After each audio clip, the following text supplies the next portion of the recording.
Welcome back, Explorers. Today, we will be talking. No, wait. Correction. It would be part 2 of Haunted Places. Which, if you don't remember which episode that is, it is episode 11.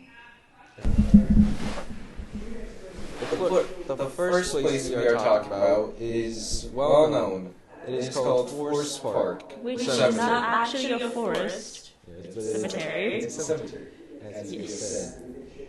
You see, Forest Park Cemetery is also known as Pinewood Woods Cemetery, which is an abandoned graveyard that only today the only bravest of souls can visit.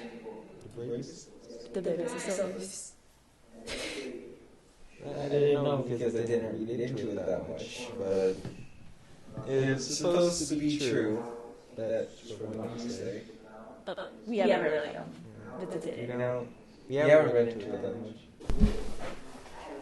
Those who venture into the cemetery would feel a cold run down their spine and some unexplained cold spots around the cemetery. You see, there actually has been a great deal of vandalism, if that's pronounced correctly, and there's also a saying that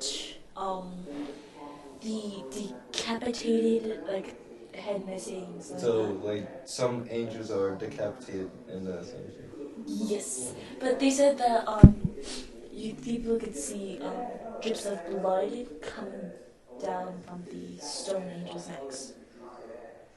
Some people doing some weird stuff in the cemetery. There's a lot of weird things going on in cemeteries from what I know as well.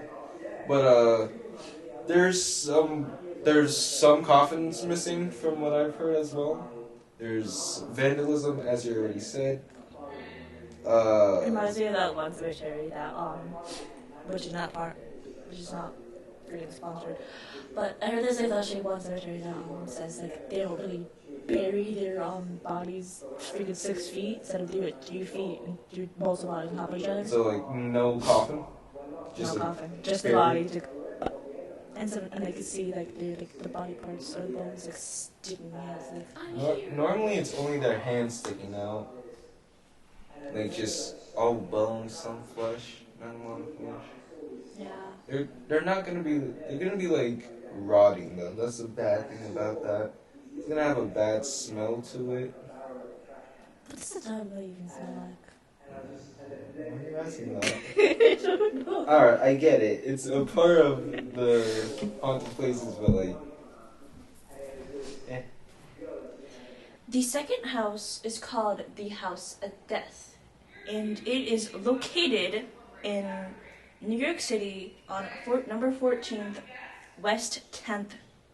And once you do arrive, you will be greeted by a quiet townside house. I also heard that it has a beautiful scenery. But I wonder why it's called the House of Death. Well, we're just about to find that out. You would never believe that this unamusing house is one of the most haunted places in New York, which is actually pretty surprising. With up to 22 different spirits dwelling inside the house. That's kind of crazy. Well, the type of spirits I don't really think that are well known. Nah, we don't even know them. But this is why it has the nickname of the House of Death. See, Mark Twain lived in the property between 1990 and 1991. That's a little bit of a surprise, not gonna lie. But this house was pretty gruesome. Wait, no, correction. Not 1990. 1900 into 1901. I say I only lived there for a year. Yeah. And the documented number of supernatural events that he had is a little surprising that the property is even haunted, besides this gruesome past. Okay.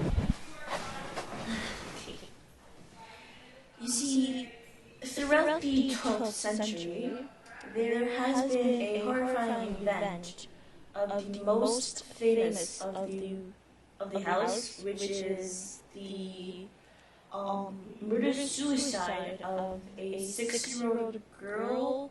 I believe her name was Lisa Stenberg, I think so. who was actually beaten to death by her adopted father in 1987, and I believe his name is Joseph.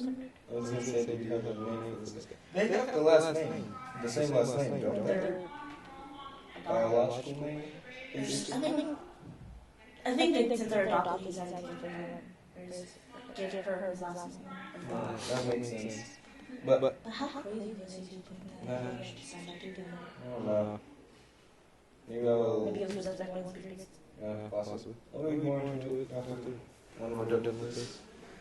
Anyway, that's it for this podcast. And that is the legend told at the Shadows. Is that Dorito?